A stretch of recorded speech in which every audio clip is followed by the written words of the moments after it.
Hey guys, it's Marshall from Going Gear, and today we're going to take a look at the Nitecore P25 Smilodon. This is going to be an in-depth review. If you want to see a real short one, we're going to have one of those up as well. I'll put the link on the video and then in the description.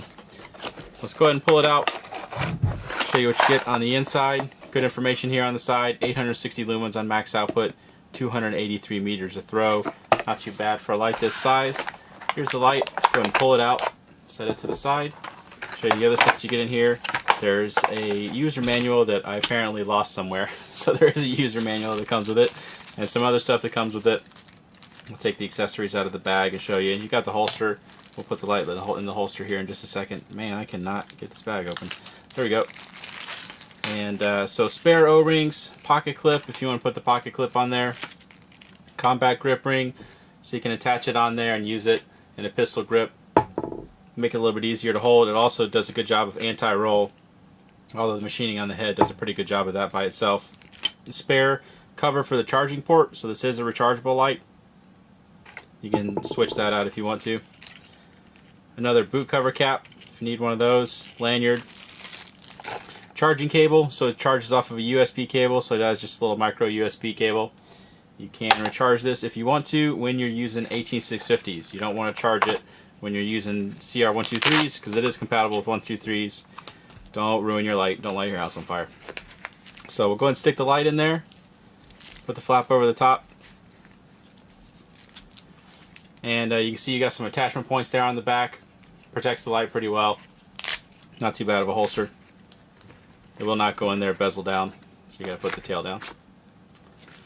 So that's the holster. Let's take a little bit closer look at the light itself. So here is the light. You notice it actually has rails on the side of it. So it has your Picatinny style rails on there, which I thought was kind of goofy. I was like, why on earth would you put rails on the light? Until I saw some of their marketing pictures where they had this mounted to a rifle and they had a laser mounted on here. I know some people have rifles that have limited real estate, so it's kind of cool. You have your light on there and then you can attach other stuff to the light. Pretty useful. You can attach a contour camera or something like that to it. It is a pretty neat idea. So here again is a charging port. This just flips up. There's a little USB, micro USB, so you can charge it off your laptop, or if you're like me, you have a million of those little AC and DC adapters lying around your house. Switch here, so this is going to control your modes. Switch here on the end is going to give you momentary and actually turn the light on and off. So this is like your kill switch back here. CREE XML LED, relatively large reflector, so that's going to give you the decent throw, and it's smooth, so gives you decent throw. So this is the gray version. There's also a black version. I don't have one of those here to show you, but there is also black if you prefer that color. You want it to match your rifle or anything like that. So powered by two 123s or an 18650. Again, 18650 is how it's going to be rechargeable. So I have one of the EagleTac 3100 milliamp hour using the Panasonic cells. I highly recommend these. They're inexpensive and high quality, relatively inexpensive anyway. Comparing to feeding this thing 123s all the time, they're inexpensive. So there's the inside of the head. This thing does have a compatible pressure switch if you want to do that. There's some filters, and of course you can get a weapon mount and all that fun stuff. So it got the battery in there. Let's show you the interface on it. So you have the switch here on the end. You lightly press that. You get your momentary. Click it all the way for constant on. And then once you have it clicked on, if you want to, you can use this side switch to completely control the light. So if you tap it, you've got half presses. So if you think of like a camera shutter switch, like where you do the half presses for the focus and then full press for the shutter release, same kind of concept. So half press, you see it'll cycle between your different outputs. Full press is going to turn it off, and you notice the light's off. Now I can do that full press again, and you have the light back on. So it's kind of a neat little interface. So if you don't want to use the side switch, or if you don't want to use the back switch, you don't have to. It's also going to show you the state of the batteries. So it's going to flash and show you the battery voltage when you first put them in there and turn the light on. And it's also, you're going to notice, it's going to flash every now and then just to show you where the light is. It's kind of nice if you drop it somewhere, then you'll be able to find it.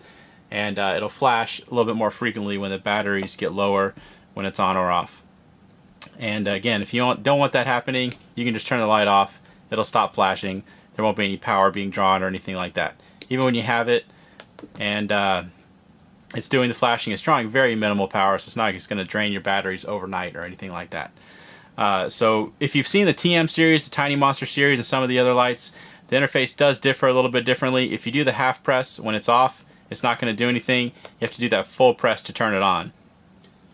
Now you also have some flashing modes in here, so if you have it turned on, you press and hold, it's going to go into your flashing modes. So you have strobe, do a half press, you have SOS, half press, it has beacon, go back into the strobe, and it does have memory for that. So we have customers asking us all the time, you know, your tactical police officer kind of guys, for something that'll always go into strobe.